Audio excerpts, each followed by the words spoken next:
Howdy! Today we're just kind of springing off the last video. As you can see, I really haven't changed up anything in this main class. I figured today we could do something kind of cool, like shooting some sort of projectile from the player, be it an egg or an arrow or a fireball or something. I figured that'll be a nice little introduction into the Bukkit API, learning how to read it and use it, and trying to integrate it into our code. So, one of the first things we want to do here, as we start expanding our on-command method, is to check if some of these commands are actually being sent by in-game players or through a console. Now, the way to go about doing that is we're checking if sender instance of player. So what we're doing here is we're saying the command sender, or the sender, right, is that an instance of player? And there's a fun vocab word there for programming, instance. Basically what instance means, and it's interchangeable with the term object. Basically what you're doing is you're taking a conceptual idea such as a class, you're making it into more of a real thing. What I mean by that is, let's say for instance, the idea of the automobile, right? That's an idea, it's a concept, it's conceptual. But once you make that concept into a Honda Civic, now it's a real thing, it's a real object. It's just an instance of an automobile. It's a copy of it, but in a different form, right? So if we had, for instance, a class named animal, and inside of this class we had different methods and variables set up to where we could define what an animal is. Now, the idea of an animal is just that, it's a concept. Not until we say it's a dog is an animal anything, right?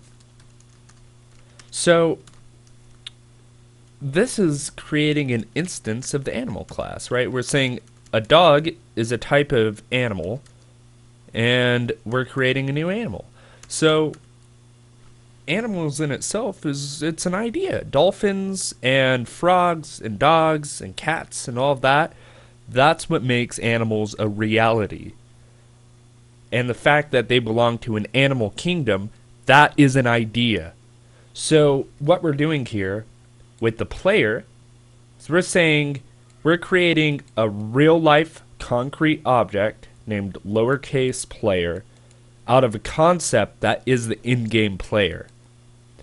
So right here we're checking if the person who sent the command is a concrete copy of what an in-game player should be. If that's the case, if they are an in-game player, at that point should we let them issue some commands? Because something like shooting a projectile or certain types of receiving information or maybe editing the world or something along those lines, that's something that should be done by in-game players. Only like admin commands and stuff like that should ever be sent through a console. And this is especially true if you're getting it hosted somewhere. Most of the time you don't have your web browser up with your console going, ready for commands to be typed in. So, if they are an in-game player, that's when we can start letting them issue some of these commands. And what we're going to do now is we're going to check for the arguments that were passed along with this command. So the onCommand method is called when someone types /tutorial, right? This is called. So when someone types /tutorial, they're not passing along arguments. Or as you can see here, our array named args, or arguments, right? But when they type /tutorial help, for example, they're passing along one argument there, and that's help. And as we know in programming, lists and arrays and all of that start at index 0. 0 is the first argument. We count 0, 1, 2, 3, 4. So if we wanted to access help, that would be args 0 or argument 0, right? The first argument. Now, if someone just typed slash tutorial like they did before, right, we returned them this message. So let's go ahead and set that up again. So we're going to say if args.length, or the length of arguments passed along with this command, is 0, meaning, again, they just typed slash tutorial, then we'll send them this. But let's say they type some sort of argument along with that. Maybe, like I was saying, we can shoot a projectile. We can do else if, and then we'll check for the arguments there. So we're saying else if arg0 equals, or rather we should use equals ignore case, so we can ignore the upper or lower case. And let's say fireball. Let's have that be the projectile we're trying to shoot out. So there's one more thing. Just like we checked the length here, it's always important to check the length for every other command. So we're saying and args.length equals 1, right? That means they type slash tutorial, if I can spell tutorial fireball, right?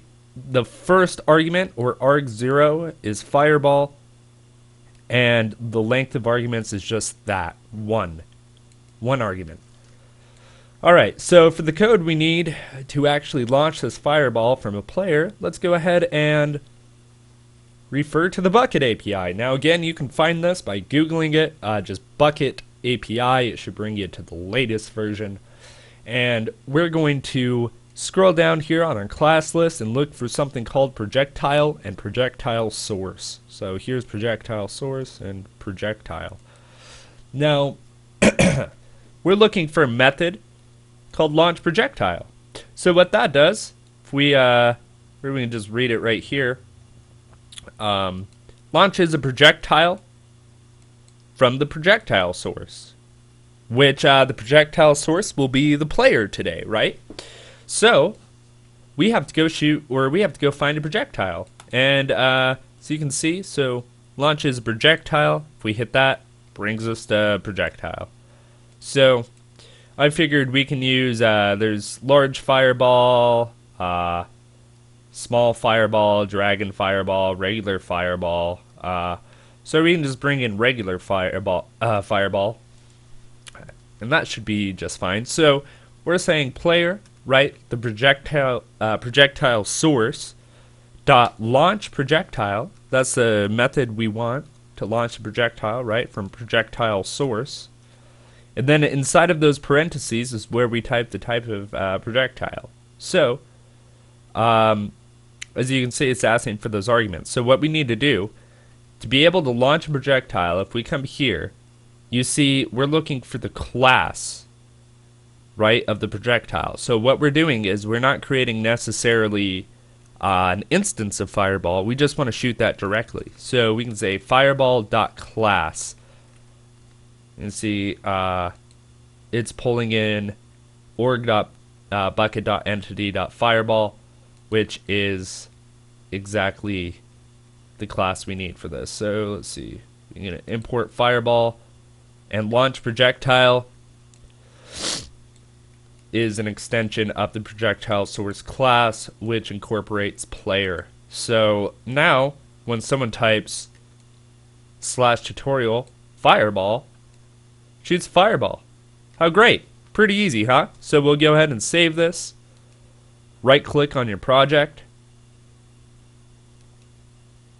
Maybe if Eclipse lets us and doesn't crash and burn. Alright.